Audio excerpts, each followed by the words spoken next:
الحمد لله رب العالمين وصلى الله وسلم وبارك على نبينا محمد وعلى آله وصحبه أجمعين أما بعد.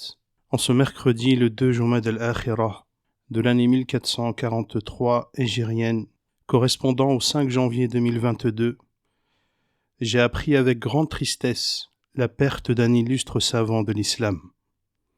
Aujourd'hui, la communauté musulmane a perdu l'un de ses savants les plus émérites. L'une des plus grandes catastrophes qui puissent toucher la communauté musulmane, c'est sans aucun doute la perte d'un savant. La vie des savants est un trésor comme leur mort est une catastrophe. Ces savants qu'Allah subhanahu wa ta'ala a élevés, يَرْفَعِ اللَّهُ الَّذِينَ آمَنُوا مِنْكُمْ وَالَّذِينَ أُوتُوا الْعِلْمَ دَرَجَاتٍ. Allah élève en degrés ceux parmi vous qui croient et ceux qui ont reçu la science. Ces savants dont Allah Azza wa Jal a attesté de leur piété et de leur crainte. Innama yakhsha Allah min ibadihi al-ulama. Parmi les hommes, seuls les savants craignent Allah. Ces savants au sujet desquels le prophète alayhi salatu wassalam a dit wa fadlu al-alimi ala al-abid كَفَضْلِ الْقَمَرِ عَلَى سَائِرِ الْكَوَاكِبِ. La supériorité du savant vis-à-vis de l'adorateur est comme celle de la pleine lune sur le reste des astres. Ces savants qui sont, comme l'a dit l'imam Ibn al-Qayyim rahimahullah, hum fil ardi bimanzilati an-nujumi fi as-sama' bihim yahtadi al-hayran fi adh-dhalma' wa hajatu an-nas ilayhim أعظم من حاجتهم إلى الطعام والشراب. Ils sont sur terre comme les étoiles dans le ciel. À travers eux, l'égaré dans les ténèbres retrouve son chemin. Les gens ont besoin d'eux plus qu'ils n'ont besoin de boire et de manger. Abu Ayyub as-Sirtiyani rahimahullah disait: lorsque l'on m'informe de la mort d'un homme parmi les gens de la Sunnah, c'est comme si je perdais un membre de mon corps. Que dire lorsque cet homme qui décède parmi les gens de la Sunnah fait partie des illustres savants de l'islam?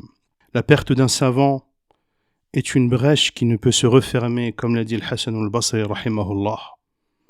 Par la perte des savants, la science diminue et l'ignorance augmente. Ce matin est décédé son éminence, Cheikh Salih Ibn Muhammad al-Luhaydan, rahimahullah ta'ala, à l'âge de 90 ans. C'était un savant émérite, né en l'an 1350 de l'hégire correspondant à l'année 1931, dans la région d'Al-Qasim en Arabie Saoudite, où la famille al-Luhaydani est réputée, et notamment beaucoup de ses membres sont des savants, des juges et des juristes. C'était un élève d'éminents savants, tels que Cheikh Ibn Baz, Cheikh Abdul Razzaq al-Afifi, Cheikh Mohammed al-Amin al-Shinqiti et d'autres, rahimahumullah. En 1379 de l'hégire, correspondant à l'année 1959, il fut le secrétaire du grand savant, le mufti de l'Arabie Saoudite, à l'époque, Cheikh Mohammed ibn Ibrahim al-Sheikh, rahimahullah. En 1384 de l'hégire, correspondant à l'année 1964, il fut le président de la Cour de justice de Riyad. En 1391, correspondant à l'année 1971, il fut membre du comité des grands savants d'Arabie Saoudite, Hay'atu Kibar al-Ulama, depuis sa création à l'époque du roi Faisal d'Arabie Saoudite. En 1399, correspondant à l'année 1979, Cheikh Salih ibn Muhammad al-Luhaydan fut celui qui effectua le prêche de Arafat lors du pèlerinage de cette même année. Entre les années 1413 et 1430, correspondant aux années 1992 à 2009, il fut le président de la Cour suprême d'Arabie Saoudite, le plus prestigieux poste au sein de la justice saoudienne. Malgré les différents postes qu'il a occupés, rahimahullah, Cheikh Salih al-Luhaydan n'a pas manqué à son devoir d'appeler les gens à Allah, subhanahu wa ta'ala. Il participait à différentes émissions, aussi bien à la radio comme à la télévision, dans lesquelles Il répondait aux questions des auditeurs et téléspectateurs.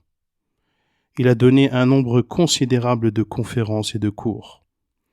Lorsqu'il se rendait à la Mecque, il donnait des cours dans la mosquée sacrée Al-Masjid al-Haram. Ces multiples exhortations auxquelles j'ai pu assister durant plusieurs années successives, dans l'esplanade de la Kaaba, durant les nuits de Ramadan, resteront pour moi inoubliables. C'était un savant émérite, un exhortateur hors pair, un dévot. Il prodiguait le beau conseil à la communauté musulmane, de façon générale, et à sa jeunesse de façon particulière. Il accordait une attention particulière aux musulmans opprimés dans le monde, et il invoquait souvent Allah subhanahu wa ta'ala, afin qu'il les secoure et soulage leurs souffrances. Il ordonnait le bien et interdisait le mal, et ce jusqu'à la fin de ses jours, rahimahullah. Le Cheikh Salih ibn Muhammad al-Luhaydan, c'est donc 50 ans de justice et plus de 60 années d'appel à Allah subhanahu wa ta'ala. Ces quelques paroles au sujet de ce savant ne sont que l'ébauche d'un bref aperçu de sa personnalité et de sa place au sein de la communauté musulmane.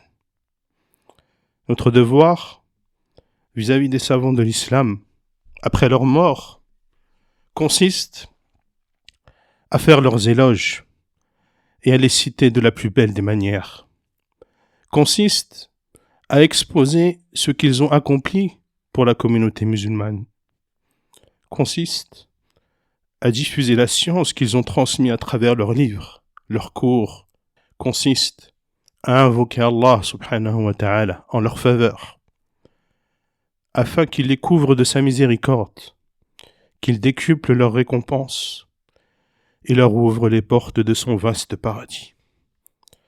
Allahumma arham al-Sheikh Salih ibn Muhammadin al-Luhaydan. Allahumma arhamhu warfa' darajatahu fil mahdiyin واخلفه في عقبه في الغابرين واغفر لنا وله يا رب العالمين وافسح له في قبره ونور له فيه اللهم جازه عنا وعن الإسلام وأهله خير الجزاء اللهم اجعله مع النبيين والصديقين والشهداء والصالحين وحسن أولئك رفيقا اللهم اغفر له وارحمه وعافيه واعف عنه وأكرم نزله ووسع مدخله واغسله بالماء والثلج والبرد ونقه من الذنوب والخطايا كما ينقى الثوب الأبيض من الدنس وصل اللهم وسلم وبارك على نبينا محمد وعلى آله وصحبه أجمعين وآخر دعوانا أن الحمد لله رب العالمين.